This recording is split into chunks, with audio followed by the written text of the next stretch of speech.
পুরুলিয়া এই নামটা করলেই চোখের সামনে ভেসে ওঠে ছোট বড় টিলা আর পাহাড় জঙ্গলে ঘেরা লাল মাটির রূপকথা। শিমুল পলাশের জঙ্গল ভেদ করে ধিমে তালে নদী বয়ে চলেছে।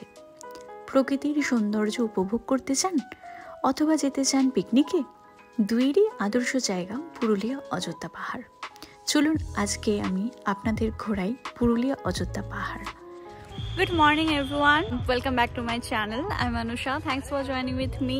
আজকে আমি একটা ব্লগ করতে চলেছি, সেই ব্লগটা আশা করি তোমরা দেখতেই পাচ্ছ। আমি একদম বাইরে আছি, একটা অন্যরকম জায়গায়, বিকজ আমরা আজকে যাচ্ছি পুরুলিয়া। আর এই ব্লগটা পুরোটাই বাংলায় হবে, তো first time in Bengali blog আমার চ্যানেলেতে। পুরো এই ট্যুরটার আমরা কিভাবে যাচ্ছি আর কতটা এনজয় করছি, কোথায় কোথায় কি কি দেখছি, পুরোটাই আমি শেয়ার করব তোমাদের সাথে।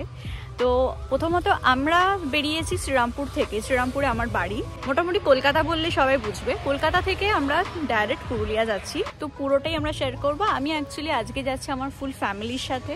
আমার ফ্যামিলি আছে এখানেতে, বাবা মা, আমার দাদা বৌদি আর আমার ভাইজি, সবাই মিলে আমরা যাচ্ছি। তো সেদিন ছিল 14 জানুয়ারি 2024। সকাল সকাল আমরা বেরিয়ে পড়েছিলাম, জাস্ট 7:30 বাজে। তখনও কিন্তু প্রচণ্ড ঠান্ডা ছিল, আমাকে দেখে আশা করি বুঝতেই পারছো। তো আমরা আমাদের গাড়ি নিয়ে জাস্ট বেরোচ্ছিলাম। তোমরা চাইলে ট্রেনে বাসেও যেতে পারো, ট্রেনে করে পুরুলিয়াতে নেমে ওখান থেকে বাসে করে অযোধ্যা পাহাড় যেতে পারো। আমাদের লোকেশন থেকে টোটাল কিলোমিটার ছিল 270 কিলোমিটার। আর তোমরা টাইমটাও দেখতে পারো 8টা বাজে। তখন অবধি কিন্তু ঘন কুয়াশা ছিল, গাড়ি চালাতে একটু অসুবিধা হচ্ছিলই, কিন্তু আস্তে আস্তে আমরা গাড়ি চালিয়ে গিয়েছিলাম। আমাদের 3টে রাস্তা ম্যাপে দেখিয়েছিল, একটা খড়গপুর হয়ে, একটা দুর্গাপুর হয়ে, একটা বিষ্ণুপুর হয়ে। আমরা বিষ্ণুপুরের রাস্তা দিয়ে গিয়েছিলাম, কারণ দুর্গাপুরের রাস্তাতে যেহেতু খুব জ্যাম হচ্ছিল সে সময়, তো আমরা ওই রাস্তাটাই চুজ করি। রাস্তায় যখনই আপনারা গাড়ি নিয়ে বেরোবেন তখনই সবসময় খাবার ক্যারি করবেন, সে যে কোনো ড্রাই ফ্রুট হোক বা যেটাই আপনি পছন্দ করেন সেটা আপনি ক্যারি করতে পারেন। আমরা যেহেতু জাস্ট চা বিস্কিট খেয়ে বেরিয়েছিলাম, তাই একটা কলা খেয়ে নিলাম, কারণ যতক্ষণ না আরামবাগ আমরা পৌঁছবো সেরকম কোনো ধাবা বা খাবার জায়গা আমরা পাবো না। তারপরে আমরা আরামবাগের রাস্তায় উঠে পড়ি। গোটা রাস্তাটাই শুধু কুয়াশা আর কুয়াশা। কীভাবে যে আমরা পৌঁছবো কতটা তাড়াতাড়ি সেটা আমরা জানি না, বাট তাও আমার দাদা চেষ্টা করছে কতটা তাড়াতাড়ি গাড়ি চালানো যায়। তবু এনজয় করতে করতেই আমরা যাচ্ছিলাম। তারপরেই রাস্তায় একটা হোটেল দেখতে পেলাম, সীতারাম হিন্দু। এত খিদে পেয়েছিল, কি খেয়েছি সেটাই ভিডিওতে দেখাতে পারিনি। আমরা রুটি আর আলু ভাজা খেয়েছিলাম, সকালে একটু হেলদি খাবার খাওয়াটাই বেটার। তো সেখানে আমাদের খুব একটা বেশি বিলও হয়নি, খুব ভালো খাবার ছিল। তোমরাও চাইলে এখানেতে খেতে পারো। ব্রেকফাস্ট করেই আমরা আবার রওনা দিয়ে দিই পুরুলিয়ার পথে, প্রাকৃতিক সৌন্দর্য উপভোগ করতে করতে। তো আমি চলে এসেছি এখন জয়পুর জঙ্গলে। আমরা এখন একটা কফি ব্রেকের জন্য দাঁড়িয়েছি। এত সুন্দর ভিউ, মনে হচ্ছে এখানেই আমরা থেকে যাই। তোমরা আশা করি দেখতে পাচ্ছ জঙ্গলটা জাস্ট অসাধারণ, মানে মুগ্ধ হয়ে গেছি দেখে। মনে হচ্ছে না এখানেই ঘন্টার পর ঘন্টা থাকি। আর খুব মানে পিসফুল এরিয়া, মানে দারুণ লাগছে জাস্ট জঙ্গলটা দেখতে। তোমরা যদি জয়পুরে আসো, জয়পুরের ওপর দিয়ে যাও, তাহলে অবশ্যই এই জঙ্গলটা দেখে যেও, ভিজিট করো এখানেতে। তো এখানে হরিণ দেখতে পাবে সবাই বলছে, তো দেখা যায় আমরা যেতে যেতে হরিণ দেখতে পাই কিনা। দেখলে তো অবশ্যই তোমাদেরকে দেখাবো। তো চলো আমরা আবার বাকি পথ তোমাদের সাথে দেখাতে শুরু। এই জঙ্গলের মধ্যে হাতি, চিতল হরিণ, বুনো শেয়াল, ময়ূর আর বহু নাম না জানা বহু পাখির। আরামবাগ হয়ে যেদিক দিয়ে জয়পুরের জঙ্গলে ঢুকছেন, এই দিকের রাস্তায় খুব একটা বন্য পশুর ভয় নেই। ভিতর দিকে ঘন জঙ্গল হলেও লং ড্রাইভে গেলে কোনো অসুবিধায় পড়বেন না। একটা কফি ব্রেক নিয়ে আমরা আবার রওনা দিলাম পুরুলিয়ার পথে। লং ড্রাইভে গেলে কিন্তু আপনারা এই প্রাকৃতিক সৌন্দর্যগুলো খুব ভালোভাবেই উপভোগ করবেন। আর ফ্যামিলি নিয়ে গেলে বা বন্ধুবান্ধবদের সাথে গেলে খুবই এনজয় করবেন আপনারা। জয়পুর জঙ্গলের রাস্তা ধরেই সোজা চলে গেলেই আপনি পৌঁছে যাবেন বিষ্ণুপুর টেম্পল। এখানে দেখতে পাচ্ছেন বাঁ দিকের একটা রাস্তা চলে যাচ্ছে বিষ্ণুপুর টেম্পলের দিকে, কিন্তু আমরা যেহেতু পুরুলিয়া যাচ্ছিলাম তাই আমরা ডান দিকের রাস্তাটা দিয়ে সোজা চলে এসেছি। রাস্তাতে হঠাৎ করে দেখতে পাই এরকম কুল বিক্রি হচ্ছে, আমার ভীষণ ভালো লাগে। আপনাদের কার কার ভালো লাগে কমেন্ট সেকশনে অবশ্যই জানাবেন। গোটা রাস্তায় কিন্তু আমাদের একটাই টোল পড়েছিল, যেখানে আমাদের 65 রুপিস ফাস্ট্যাগে লেগেছিল। বাড়ি থেকে মা লাঞ্চটা বানিয়ে এনেছিল, পরোটা আলুর দম, কারণ রাস্তায় সেরকম ভালো ধাবা ছিল না যেখানে আমরা খাবো। আমাদের সাথে আর একজনও লাঞ্চ করতে চলে এসেছে, আশা করি দেখতেই পাচ্ছ। ওকেও আমাদের সাথে লাঞ্চে বসিয়ে দিলাম। এটাই ছিল আমাদের লাস্ট ব্রেক। এরপর আমরা ডাইরেক্ট রওনা দিয়ে দিই অযোধ্যা পাহাড়ের উদ্দেশ্যে। আমাদের যেতে একটু সময় লাগছিল, কারণ রাস্তাটা তোমরা দেখতেই পাচ্ছ, গাড়ি যেরকম যাতায়াত করছে সেরকম কিন্তু পশু, গরু, ছাগল এগুলো কিন্তু আছে। এগুলোর জন্য আমাদের কিন্তু গাড়ি আস্তে চালাতে হয়েছিল। তোমরাও যদি এই রাস্তা দিয়ে যাও, গাড়ি কিন্তু একটু আস্তেই চালিয়ে তোমাদের যেতে হবে। তাতে কোনো অসুবিধা নেই, খুব একটাও রাত আমাদের হয়নি। আমরা 5টার মধ্যে কিন্তু হোটেলে পৌঁছে গিয়েছিলাম। সত্যি এরকম অপরূপ দৃশ্য যে আমরা দেখতে পাবো যাওয়ার পথে ভাবতেই পারিনি। কত সুন্দর লাগছে এই সানসেটটা, তোমাদেরকেও দেখিয়ে দিলাম। আমরা যে টাইমে পৌঁছেছিলাম সেই টাইমেই ঠিক এই সানসেটটা হয়েছিল। ঠিক একটুখানি দাঁড়িয়ে আমরা এই সানসেটটাকে সুন্দরভাবে উপভোগ করলাম। এখানে বেশিক্ষণ দেরি না করেই আমরা চলে যাই আমাদের হোটেলেতে। আমাদের হোটেলটা নেওয়া হয়েছিল একদম হিল টপে। আমরা যেহেতু 5 জন ছিলাম তাই এই রুমটা নেওয়া হয়েছিল। এখানে যে 2টো বড় বড় বেড দেওয়া আছে, যেখানে তোমরা চাইলে 6 জনও থাকতে পারো। বেশ পরিষ্কার বেডটা ছিল, বেশ পরিষ্কার ঘরটাও ছিল। বাথরুমটা শুধু আমার খুব একটা ভালো লাগেনি, বাট চলে যাবে। যেহেতু সিজন টাইম ছিল তাই রুমের ভাড়া 2200 টাকা ছিল, অফ সিজনে হয়তো কমও হতে পারে। তারপরে আমরা ফ্রেশ হয়ে চলে গেলাম বনফায়ার করতে। বেসিক্যালি আমরা এটা বারবিকিউ করব বলেই করা হয়েছিল। তো তোমরা যদি শুধু বনফায়ার করতে চাও তাহলে 200 টাকা দিলেই হয়ে যাবে। তো এখানেতে এত ঠান্ডা, আমরা সবাই কিন্তু প্রচণ্ড মজা করেছি। এই বনফায়ারটা করার সময় খুব আরাম লাগছিল। তারপরেই চিকেন একদম রেডি, ম্যারিনেট করে নিয়ে চলে আসে। তোমাদের বলে দিই, তোমরা যদি এরকম বারবিকিউ করতে চাও তাহলে 1 কেজি চিকেন নিলে সেখানে 800 টাকা পড়বে, আর 2 কেজি চিকেন নিলে 1200 টাকা। যেহেতু আমরা 5 জন ছিলাম তাই আমরা 1.5 কেজি মতো চিকেন নিয়েছিলাম, আমাদের 1000 টাকা পড়েছিল। তো এখানেতে আস্তে আস্তে ওরা বারবিকিউটা করছিল, ভীষণ সুন্দর গন্ধও আসছিল। আমরা তো অপেক্ষা করছিলাম কতক্ষণে খাবো, যেহেতু কোন সকালে লাঞ্চ করেছি, তারপরে খুব খিদেও পেয়ে গেছিলো। তারপরে আমি নিজেই হাত লাগিয়ে ফেলি বারবিকিউটা করব বলে, কারণ আমার ভীষণ রান্না করতে ভালো লাগে। তোমরাও চাইলে নিজেরাও করতে পারো, এটা একটু বেশ মজাদার জিনিস। নিজের করে খাওয়ার মজাটাই আলাদা। তো আমাদের চিকেন বারবিকিউ এখানেতে রেডি। আমরা একদম গরম গরম বারবিকিউ চিকেন উইথ চাটনি। এরপর কিছুক্ষণের মধ্যেই আমরা ডিনারটাও সেরে ফেললাম। ডিনারে ছিল আমাদের ভাত, ডাল, আলু ভাজা, বেগুন ভাজা, মিক্স সিজনাল সবজিতে একটা তরকারি। ভীষণই টেস্টি ছিল। আমার জন্য তো খাবারটা খুবই অসাধারণ ছিল। 80 রুপিসের মিল ছিল এটা। সকাল সকাল উঠে পড়লাম তাড়াতাড়ি রেডি হওয়ার জন্য। রেডি বলতে হালকা একটু মেকআপ আমি খুব একটা বেশি পছন্দ করি না, যদিও আমি মেকআপ আর্টিস্ট।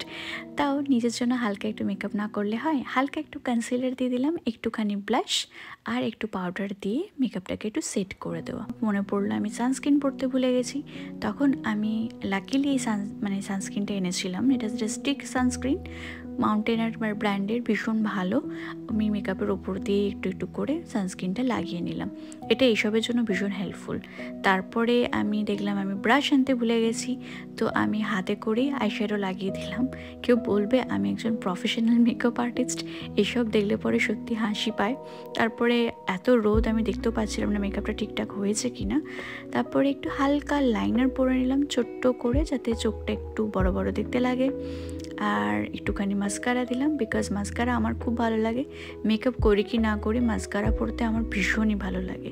তোমরা যারা আমার ইউটিউব চ্যানেলে আছো তারা অবশ্যই জানবে মাস্কারা আমার কতটা ফেভারিট। তারপরে হালকা একটু ব্রাউন কালারের লিপস্টিক পরে নিলাম। দেন আমি একদম রেডি। চুলটা কি করব বুঝতে পারছিলাম না, তাই ভাবলাম খোলাই রাখি, খোলাই ভালো লাগবে, কারণ এটা তো পাহাড়, খুব একটা বেশি অসুবিধা আশা করি হবে না। যেহেতু রাত্রিবেলা তোমাদের রিসর্টটা দেখাতে পারিনি, তাই সকালবেলা দেখিয়ে দিলাম। আমাদের রিসর্টটার নাম ছিল বিরসা মুন্ডা রিসর্ট। এখানে অনেক বড় এরিয়া জুড়ে রিসর্টটা আছে, খুব সুন্দর। এখানে হচ্ছে রেস্টুরেন্ট, আর এখানে পার্কিং এরিয়াও অনেক বড় আছে, আর ছোট ছোট কটেজও আছে। আমরা তো বড় রুম নিয়েছিলাম, সেটা বেশি প্রাইস ছিল, বাট যারা 2 জন কি 3 জন মিলে আসবে তারা এই ছোট ছোট রুমগুলো নিতে পারো। এগুলোর প্রাইস অফ সিজনে তোমরা 1000 থেকে 1200-তে পেয়ে যাবে, বাট সিজন টাইমে তোমরা কিন্তু 1500 টাকা করে এই রুমগুলোই পাবে। এখানে বাচ্চাদের খেলনার জন্য দোলনা আর অনেক কিছু আছে। পুরো রিসর্টের আমার শুধুমাত্র এই রুমটাই কিন্তু সবচেয়ে বেশি ভালো লেগেছিল, কারণ এটাতে এত সুন্দরভাবে ফুলগুলো আছে। যদিও বা আমরা এই সিজনে গিয়েছিলাম বলেই ফুলগুলো পেয়েছিলাম। তো আমি ফুলগুলো দেখে আর থাকতে না পারে আমি কিছুক্ষণ ধরে ফটো বা অনেক কিছু ভিডিও অনেক কিছু তুলতে থাকি। Good morning everyone. তো একটা ভীষণ সুন্দর সকাল, তার সাথে একটা ভীষণ সুন্দর ভিউ তোমাদের দেখাচ্ছি।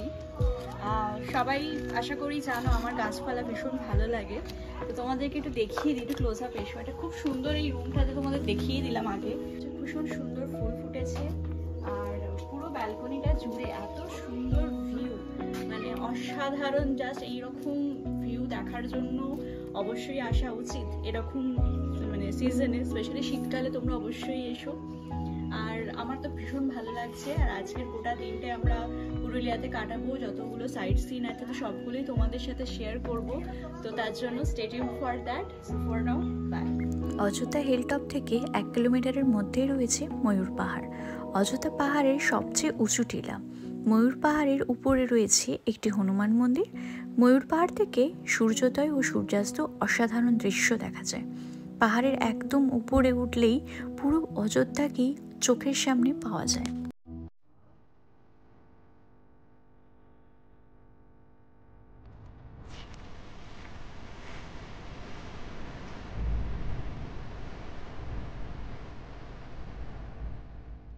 ময়ূর পাহাড়ে অত সুন্দর দৃশ্য দেখার পর রাস্তায় দেখি এরকম অনেক প্লাস্টিক আবর্জনা ফেলে রেখেছে, যেটা ট্যুরিস্টরাই অনেক সময় করে রাখে। তো ট্যুরিস্টদের রিকোয়েস্ট করা হচ্ছে এরকম সুন্দর জায়গা কিরমভাবে অসম্মান করবেন না প্লিজ। আমাদের পরের গন্তব্য ছিল মার্বেল লেক। ওটাও ছিল প্রায় 5-6 কিলোমিটারের মধ্যে। এখানে মোটামুটি যতগুলো সাইট সিনই আছে আশেপাশেই আছে। তো আমরা নিজেদের গাড়ি নিয়ে যেহেতু গিয়েছিলাম তো অসুবিধা হয়নি। যারা ট্রেনে বাসে যাবেন তারা কিন্তু ওখানে গিয়ে গাড়ি বুক করতে পারেন। ওখানে কিন্তু গাড়িও রেন্টে পেয়ে যাবেন 1,500 থেকে 2,000-এর মধ্যে। একটু দরাদরি করলে হয়তো আরও কমই পেয়ে যাবেন। মার্বেল লেকে পৌঁছানোর মাত্রই ওখানে গিয়ে আমরা ব্রেকফাস্ট করে নিই। ওখানে আমরা ম্যাগি খাই। তো ম্যাগিটা ভীষণ গরম ছিল, আমি তো আমার টুপির মধ্যে ভরে নিয়েছিলাম যাতে একটু ঠান্ডা হয়। এই মার্বেল লেক দেখে অনেকেই তুলনা করেছেন আমেরিকা কানাডা সীমান্তে গ্র্যান্ড ক্যানিয়নের সঙ্গে। অযোধ্যা হিলটপ থেকে বামনি ফলস যাওয়ার পথে ডান দিকে কিছুটা গেলেই পাহাড়ের কোলে এই জলাশয়। এমনিতে মার্বেল লেক বলে পরিচিত হলেও আরও নাম আছে এর। কেউ বলেন পাতাল ড্যাম, আবার কেউ এর জলরাশির ঘন নীল রঙের জন্য নীল ড্যাম নামটিও আছে। পৃথিবীর চতুর্থ সর্ববৃহৎ জলবিদ্যুৎ প্রকল্প পুরুলিয়ার পাম্প স্টোরেজ প্রজেক্টের কাজের জন্য বিস্ফোরণ করে পাথর ভাঙতে গিয়ে সেই পাথরের খোঁজে এই লেকটি তৈরি হয়, যা অযোধ্যা পাহাড়ের অন্যতম জনপ্রিয় পর্যটন কেন্দ্র। এই লেকটিতে আসার মাত্রই আমার শুধুমাত্রই মনে হচ্ছিল এখানে যেন কিছু না ভেবে অনেকক্ষণ ধরে আমি বসে থাকি আর সময় কাটাই। আপনারাও এখানে আসবেন, ঠিক আমার মতন একই অনুভূতি আপনাদেরও হবে।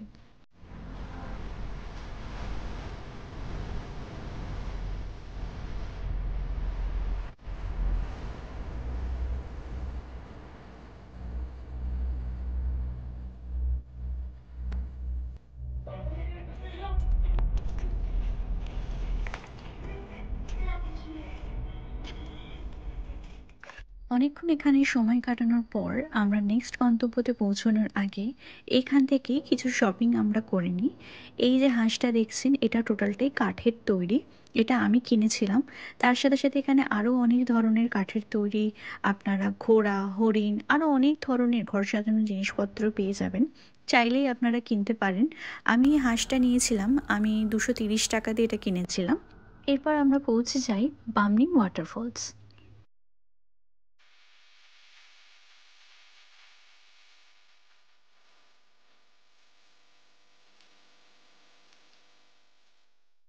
বামনি ওয়াটারফলসটি পাহাড়ের নিচে প্রায় 500 মিটার হেঁটে যেতে হবে। এটা পুরোটাই সিঁড়ি। এই সিঁড়িতে নামার সময় প্রকৃতির অপরূপ সুন্দর দৃশ্য দেখতে পাবেন। ঝর্ণায় নামার সময় পথটি আপনাকে সবুজ ঝোপঝাড়ের মধ্য দিয়ে নিয়ে যায়, জঙ্গলে ট্রেকিংয়ের মতো একটি অনন্য অভিজ্ঞতা। এই ফলসটি নামার সময় যতটা আমরা এনজয় করতে করতে নেমেছিলাম, ওঠার সময় কিন্তু ততটাই কষ্ট হয়েছিল। যদিও বা আমাদের মতো বয়সী লোকজনদের জন্য অতটাও কষ্টকর নয়, কিন্তু একটু বয়স্ক লোকজনদের জন্য একটু এটা অসুবিধা হতে পারে। খুব তেষ্টা পেয়ে গিয়েছিল, তাই আমরা বেরিয়েই দেখতে পাই আখের রস বিক্রি হচ্ছে। আখের রসটা কিন্তু বেশ ভালো ছিল। বামনি ওয়াটারফলস থেকে বেরিয়ে পাখি পাহাড়ের দিকে যাওয়ার আগে আমরা একটু লাঞ্চ করে নিলাম। লাঞ্চে কিন্তু আমরা ওখানকার লোকাল মিলই নিয়েছিলাম, কারণ ওখানকার খাবার দাবার সত্যিই খুব টেস্টি ছিল। এই মিলটা আমাদের নিয়েছিল 130 টাকা, যেখানে ভাত, ডাল, সবজি, আলু ভাজা, মাছের ঝোল ছিল। এরপর আমরা পৌঁছে গেলাম পাখি পাহাড়। পাখি পাহাড় নামের অর্থ স্থানীয় ভাষায় পাখির পাহাড়। এবং পাহাড়টি তার প্রাকৃতিক সৌন্দর্য এবং ঐতিহাসিক গুরুত্বের জন্য পরিচিত।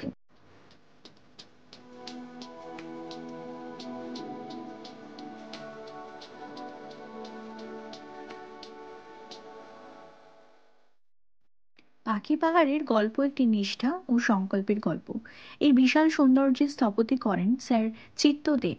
তার কাছে পাহাড়গুলি শুধুই প্রাণীহীন ভৌগোলিক ঘটনা নয়, জীবন্ত প্রাণী যা তাকে শিল্প তৈরিতে অনুপ্রাণিত করে। গত 3 দশক ধরে এই প্রবীণ শিল্পী পাহাড়ের উপর পাখির চিত্র আঁকছেন, তাই একে পাখি পাহাড় বলে। পাখি পাহাড়ই ছিল আমাদের সেদিনের শেষ গন্তব্যস্থল। তার পরের দিন আমরা ফিরে আসি আমাদের বাড়িতে। তো আমরা যেহেতু গাড়ি নিয়ে গেছিলাম, আমরা অযোধ্যা পাহাড়ে আরও অনেক লোকাল সাইট সিন ছিল যেগুলো গাড়িতে বসে বসেই দেখা যাচ্ছিল, সেগুলো আমরা দেখে নিয়েছিলাম। একদিনেতে যতটা কভার করা যায় ততটাই আমরা করেছিলাম, তার সাথে অনেকটা সময়ও কাটিয়েছি। তো আপনারাও যদি আরও অনেক জায়গা ঘুরতে চান, সে সমস্ত সাইট সিন অ্যান্ড সমস্ত কিছুই আমি নিজে ডিটেলসে দিয়ে দিয়েছি। কোথায় যাবেন, কিভাবে থাকবেন, সমস্ত ডিটেলস আমি নিজে ভালো করে লিখে দিয়েছি, যেগুলো আপনাদেরও সুবিধা হবে। ফোন নাম্বারও লেখা আছে। বসন্তকালে যদি অযোধ্যা পাহাড়ে যান, পলাশ এবং শিমুল ফুলের সৌন্দর্য প্রাণ খুলে উপভোগ করতে পারবেন। এছাড়া বর্ষাকাল এবং শীতকালেও আলাদা আলাদা মায়াবী রূপে সেজে ওঠে অযোধ্যা পাহাড়। জংলি পশু পাখিরও দেখা মিলতে পারে এখানে। যারা ওয়াইল্ড লাইফ ফটোগ্রাফি ভালোবাসেন, ক্যামেরাবন্দি করার অসংখ্য দৃশ্য পেয়ে যাবেন। আমাদের কিন্তু অযোধ্যা পাহাড় ভীষণই ভালো লেগেছে, আবার যেতে চাই আমরা। তো আপনাদের যদি এই ভিডিওটি খুব ভালো লাগে আর যদি মনে হয় হেল্পফুল হয়েছে এই ভিডিওটা আপনাদের জন্য, অবশ্যই একটু লাইক, শেয়ার অ্যান্ড সাবস্ক্রাইব করে দেবেন। আর আপনাদের প্রিয় মানুষজনদের সাথে শেয়ার করতে কিন্তু ভুলবেন না। আপনারা যদি আরও এরকম অন্যরকম ভ্রমণ স্থান দেখতে চান আমার চ্যানেলেতে, তাহলে অবশ্যই কমেন্ট সেকশানে জানাবেন। আমি আপনাদের জন্য অবশ্যই ঘোরার ভিডিওগুলো শেয়ার করব। যেখানেই যাই না কেন, সমস্ত ভিডিও আপনাদের সাথে আমি এই চ্যানেলেতেই শেয়ার করব। নিচে বেল আইকনে ক্লিক করতে কিন্তু ভুলবেন না, ওখান থেকে আপনারা জানতে পারবেন আমার নতুন নতুন ভিডিওর আপডেটগুলো।